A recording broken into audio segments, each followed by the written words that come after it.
Un chaudari cruel, d'une cruauté extrême, coupa la langue d'un poulet muet. Il avait oublié que Dieu, qui lui avait donné la langue, pouvait la lui redonner. Lorsqu'Allah accorda la parole à ce pauvre poulet, il révéla de tels secrets que tout le village fut surpris. Dans le petit village de Nordpur vivait un homme nommé Karandin. Karmad était l'homme le plus riche du village. Il possédait des cultures et du bétail sur plusieurs hectares de terre, mais il ne donnait jamais un sou à personne. Sa fortune était sans limite. Chaque mois, il gagnait des centaines de milliers de roupies grâce à ses récoltes. Il était si fier de cette richesse qu'il la trouvait si lourde. Il disait toujours, « J'ai travaillé dur, Dieu merci, mais tout cela est le fruit de mon intelligence et de ma force. » Si les pauvres du village venaient frapper à sa porte pour lui demander quelque chose, il les réprimandait et leur disait, « Ce village est une colonie de mendiants, travaillez dur, enrichissez-vous vous-même. » Karamdin était sorti se promener dans ses champs ce jour-là. Il était accompagné de 2 serviteurs qui, les mains liées, répondaient toujours « Oui, monsieur ». Soudain, son regard tomba sur un coq rouge perché devant une petite maison en terre. Ce coq était différent des autres. Il était en bonne santé, et si beau que les yeux de Karamdin en furent éblouis. « Je n'ai jamais vu un coq pareil de ma vie. » Karamdin marmonna, puis dit aussitôt à ses serviteurs, « Attrapez-le et emportez-le immédiatement au manoir. Il est à moi. » Les serviteurs coururent aussitôt attraper le coq sans réfléchir. Ils allaient faire demi-tour lorsqu'une vieille femme sortit de la hutte d'un pas tremblant. Elle cria d'une voix tremblante. « Hé, attends, c'est mon coq. Pour l'amour de Dieu, rends-le-moi. » dit Karamdin d'un ton compatissant. « J'ai aimé ce coq et je te le reprends. Vous ne pouvez pas m'en empêcher. Vous ne savez pas qui je suis. » La vieille femme dit d'une voix tremblante. « Mon fils, c'est un grave péché de ne pas prendre les biens de quelqu'un. Ne commets pas cette injustice. À la veille surtout. » Mais le cœur de Karamdin était pétrifié. Dès que la femme s'avança pour reprendre le poulet, Karamdin se mit en colère. Non seulement il refusa, mais, furieux, il la poussa violemment de la main. Les vieux vêtements déchirés, le corps faible et les vêtements sales de la femme dégoûtaient Karamdin. La femme, faible, tomba en arrière sous la poussée et sa tête heurta une pierre pointue posée à proximité. Il y eut un moment de silence, puis le sang commença à couler de son front. Garmedin et ses hommes se relevèrent, effrayés, mais le cœur de Garmedin ne trembla pas. Il dit d'un ton froid, « Ramassez-la et jetez-la dans la forêt. On dira qu'elle était bonne et qu'elle est morte. Personne ne doit rien savoir. » Le serviteur obéit silencieusement. Ils commencèrent à s'occuper du corps de la femme qui réclamait justice un instant plus tôt, et qui gisait maintenant, impuissante et désemparée, dans la jungle.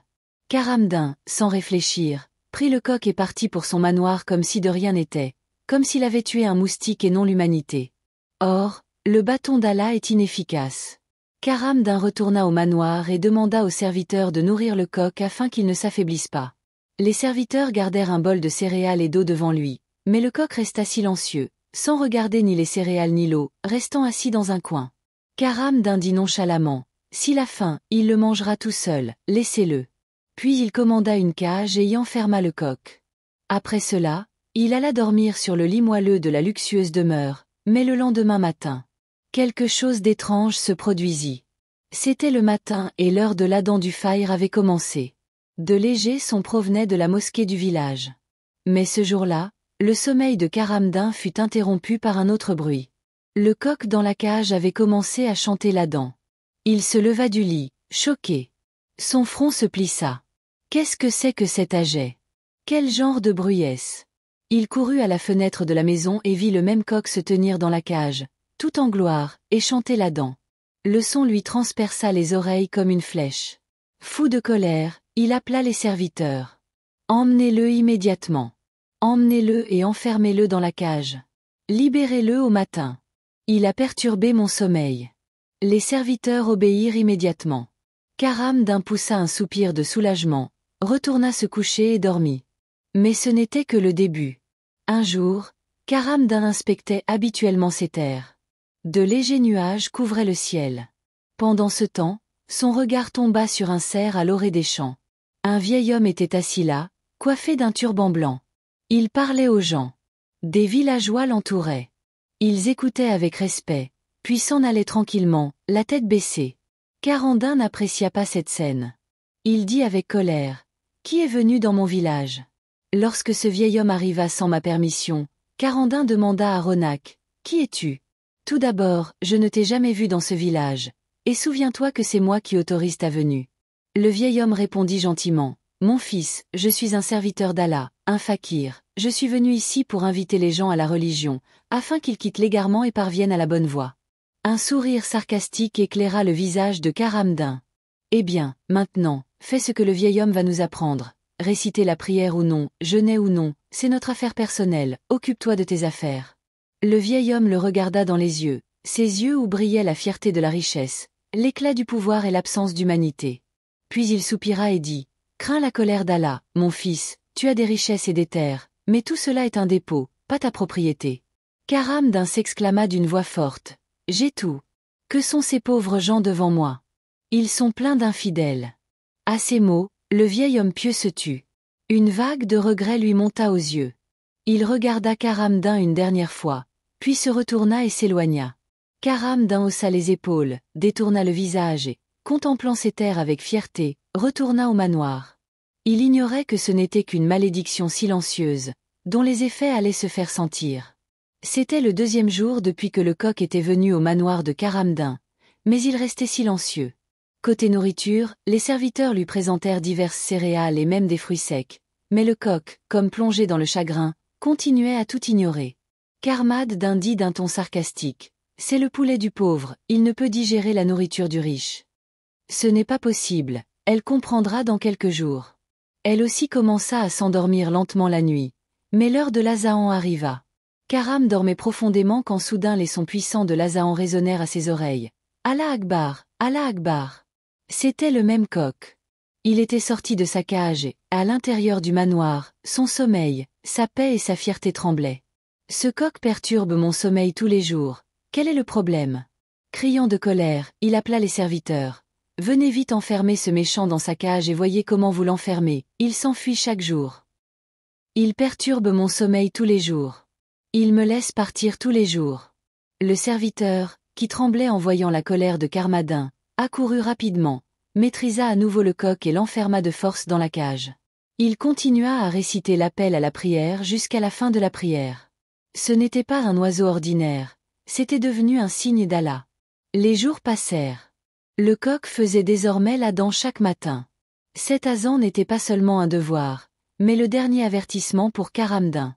Mais le cœur de Karamdin était devenu plus dur que la pierre.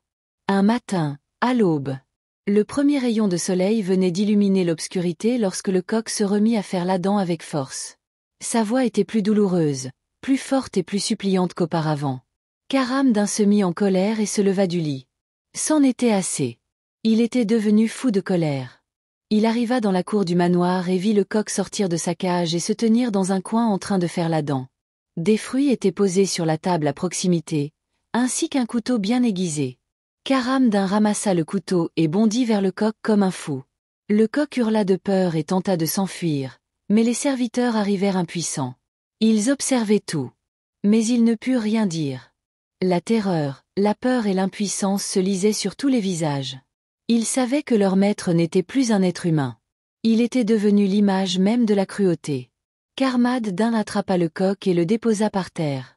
Puis il lui coupa la langue. Le coq se tordit de douleur. Des larmes coulèrent de ses yeux. Il devint impuissant, comme si le message envoyé par Allah avait été réduit au silence. Le sang se répandait sur le sol. Karamdin éclata de rire. Maintenant, il n'y aura plus d'Aïna, et mon sommeil ne sera plus perturbé.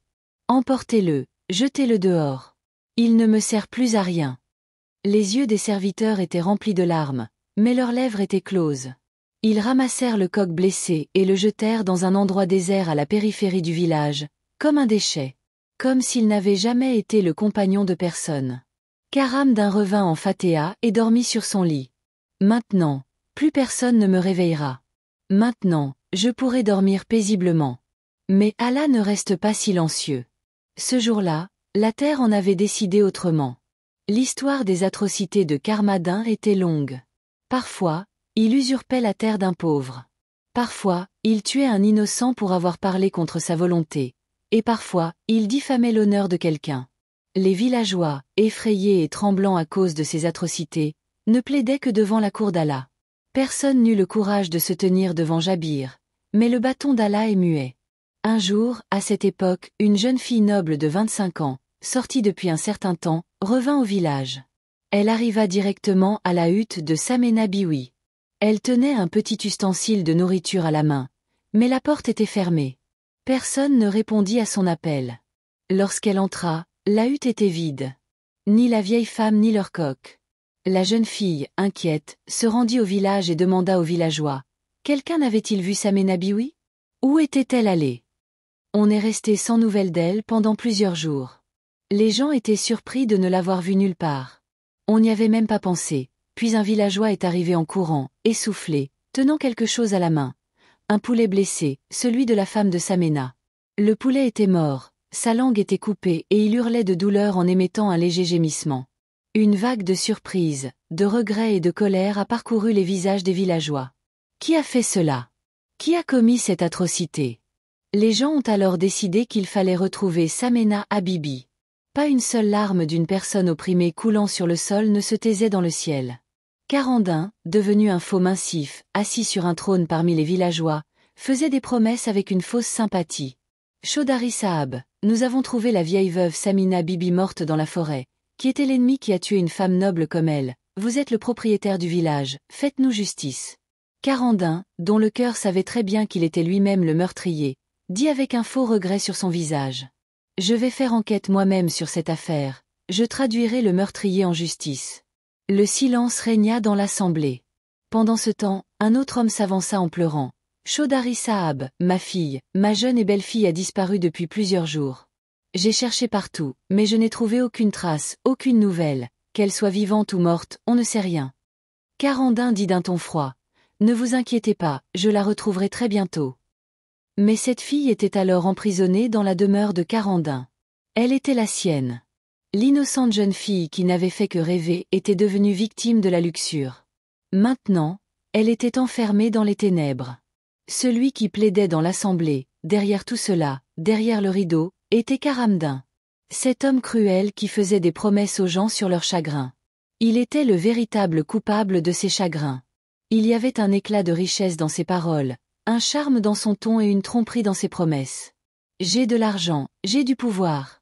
Je vous ferai justice. Mais il ne voulait pas rendre justice et la crainte d'Allah ne l'atteignait pas. Mais à cet instant précis, un grand cri retentit. Tout le monde était sous le choc. Tous les regards furent surpris et se tournèrent vers l'endroit d'où provenait le bruit. C'était un coq, le même dont Karamdin avait tranché la langue. Cruellement chassé du manoir. Mais ce n'était plus un coq ordinaire. Il hurlait. Sa voix était résonnante, puissante et inhabituelle, comme si quelqu'un jouait du clairon, comme si les portes du ciel s'étaient mises à parler. Puis, devant tous, sous les yeux de tous, le coq se mit à parler en langage humain. Les gens furent stupéfaits. Le coq dit, « Ô peuple, c'est le même cruel qu'Armadin. Il m'a tranché la langue. Il a tué ma maîtresse, Samena Habibi. Il a fait jeter le corps de cette femme innocente dans la jungle. Vos filles sont emprisonnées dans son manoir. Lui qui a conquis vos terres, qui a ruiné vos foyers. Il ne vous rendra pas justice. Il vous détruira. Et maintenant, le temps est venu pour Allah de lui rendre justice. » Le coq se tut, mais le chant ne resta pas silencieux. Ces gens dont les filles avaient disparu avaient des flammes dans les yeux. Ces gens dont les terres étaient. Leurs visages étaient rouges de haine. La mère, dont le fils avait été tué, s'écria d'une voix tremblante. « Voici le meurtrier, voici mon ennemi. » La chaleur du jour pâlit. Son visage était trempé de sueur, ses yeux écarquillés par la peur. Il se leva précipitamment et cria. « Tout cela est absurde. Comment un coq peut-il chanter ?» Mais au fond de lui, il tremblait, sa fierté était vaincue. Il appela aussitôt sa voiture et courut vers le manoir. Derrière lui, les gens criaient. « Arrête Karamdin, maintenant Allah t'a démasqué. » Mais il fuyait, non pas ce crime, mais cette vérité qu'il avait niée toute sa vie. Les villageois décidèrent que désormais personne ne lui confierait sa douleur ni n'accepterait son autorité. Il serait désormais traduit devant Allah et Karmadin. Lorsqu'il arriva au manoir, son cœur battait à tout rompre. Comment un coq pouvait-il parler en langage humain? Comment était-ce possible? Il avait oublié que Dieu, qui avait créé l'homme à partir d'argile, pouvait aussi faire d'un coq un orateur capable de transmettre le message de la vérité. Le lendemain matin, au lever du soleil, les villageois étaient occupés à leurs travaux, mais soudain, une nouvelle effrayante stupéfia tout le monde. Carmadin, le même qui dormait la nuit sur son lit moelleux au manoir, gisait mort au carrefour, au milieu du village. Personne ne savait comment il était arrivé là, mais ce que chacun vit fit froid dans le dos. Des serpents rampaient sur son corps, de longs serpents effrayants et sifflants, comme s'ils étaient venus comme un signe étrange et terrifiant d'Allah. Son visage portait des marques de douleur, et ses yeux s'écarquillèrent de peur. Et une odeur si nauséabonde émanait du corps comme s'il s'agissait d'un cadavre pourri de plusieurs jours. Les gens détournaient le visage, certains fermaient les yeux, certains reculaient en se repentant. Cette scène n'était rien de moins que le jour du jugement dernier pour toute personne cruelle. Des serviteurs creusèrent une fosse avec beaucoup de difficultés et y enterrèrent ce malheureux. Ni linceul, ni funérailles, ni prière. L'homme qui se croyait supérieur à tous était désormais devenu une honte, et ainsi prit fin l'histoire de Karamdin, mais son destin était inscrit sur chaque porte et chaque mur du village. Aujourd'hui, les gens disent à leurs enfants, « Voyez ce que l'arrogance peut apporter, si vous opprimez quelqu'un, Allah vous rendra justice. » Tout ce qu'Allah vous a donné est un dépôt, pas une propriété. Si vous avez aimé cette histoire instructive et bouleversante, abonnez-vous à la chaîne, aimez la vidéo et donnez votre avis en commentant.